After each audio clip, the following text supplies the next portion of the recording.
right, guys, on this segment, we're going to be talking about where can I get money for my business? Good question, right? Everybody wants money. And I can tell you what's interesting about this entire situation is there's actually a lot more money out there than you would ever imagine. In the real estate space, in the business space, in the capital space, it's there. Currency is being current, it's flowing. There's money out there and there's a lot of it.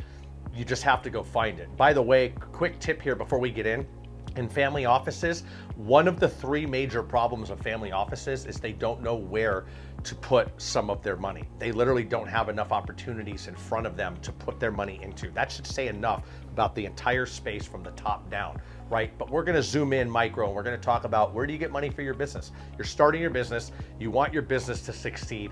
Where do you get money from?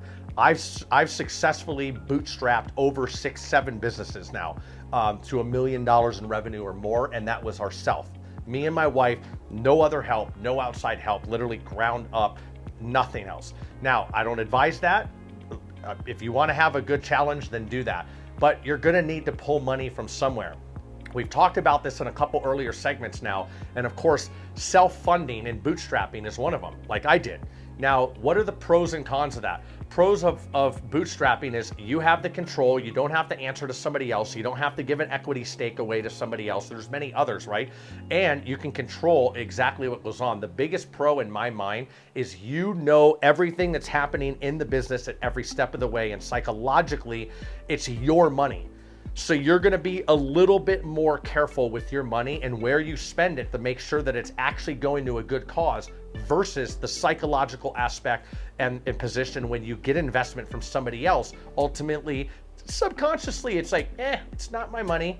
You know, we'll spend it here, we'll do that. You know, I get $1 million come in, hey, this costs 10K, cool, boom, go, done.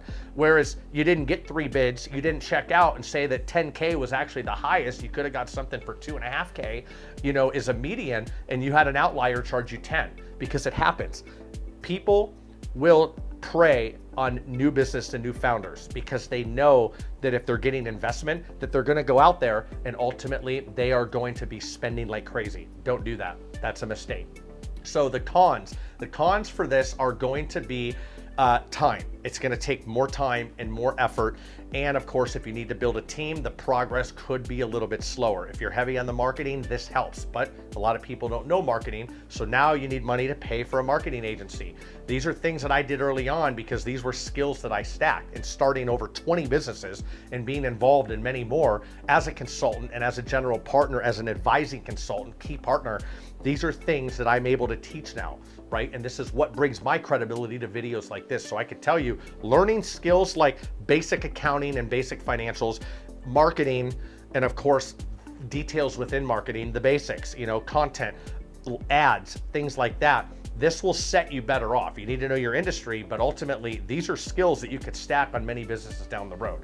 Now, you may not be a serial entrepreneur, but that's fine. You just want your business started. So what is the traditional financing that you could go towards? Well, bank loans. You can get bank loans, lines of credit, SBA loans. If you're buying other businesses, great concept. You can get owner finance. The current owner can finance the business and you make payments to them, or get bank loans on that, lines of credit and SBA loans on that. So there's options that are out there. Alternative funding sources are going to be things like angel investors. We talked about that a couple segments ago, had its own segment on that. Venture capital, again, had its own segment. Crowdfunding, you can do crowdfunding. For instance, Grant Cardone does great. He crowdfunded his entire way to become a billionaire by real estate. He's probably single-handedly the only person that's done that. And he's competing with people like BlackRock and Blackstone and big things in these spaces. And he has a following. Like I said earlier, you want to make sure that you look at yourself as a marketing firm first to get the people, to get the story out there, to get the traction, to get the movement going. And then your product and service just happens to be what you're marketing, right?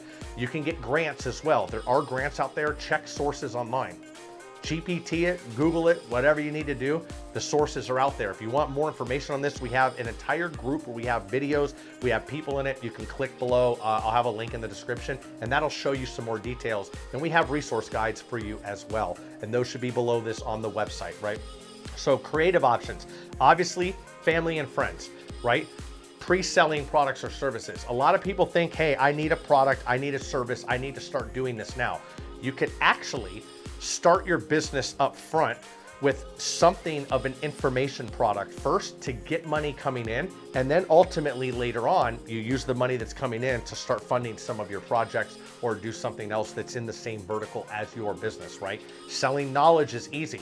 You put money, you put information online, you sell that minimum amount of money to run ads or give a value to somebody, and then ultimately you get money coming in, whatever the price point is on that. Don't gouge people, but you're selling them the experience and you're selling them the future. And ultimately you could take that to refine some of your processes and help build your business. Even if it's a hard product or a hard service, which is, I call it hard because it's not soft. A soft product or service is online.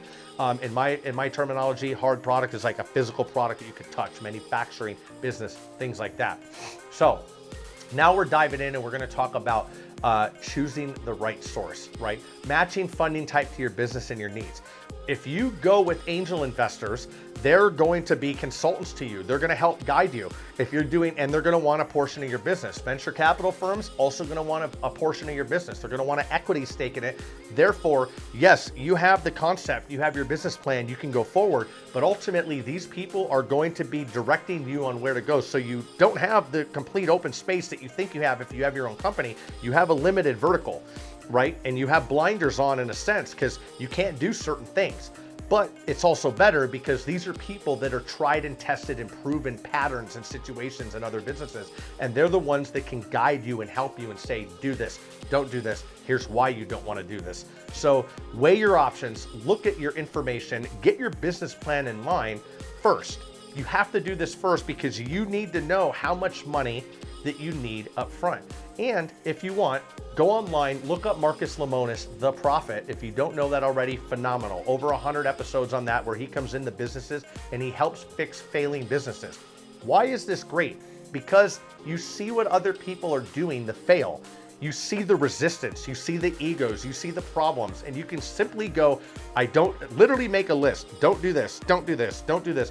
And you can have a list of 1,000 things. And if you follow that list, you're gonna be a better business owner than most, right? If you're gonna be open, if you're not resistant to change, if you're coachable, if you're looking to expand, all these things, if you're great at meeting people, some of the best ideas go to die because people don't hear them.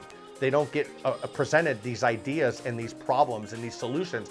And if you can't get those out there, getting a pitch deck and a business plan in line, you're gonna fail. So get those first and then look at what you need as far as money on quarter one, year one, whatever the case is, and go forward from that, right? Because a lot of costs are gonna be up front and then they're gonna have operating costs later on. Some of those can be shifted, but not all. So what do we have coming up next? What records do you need to keep for your business? Very important.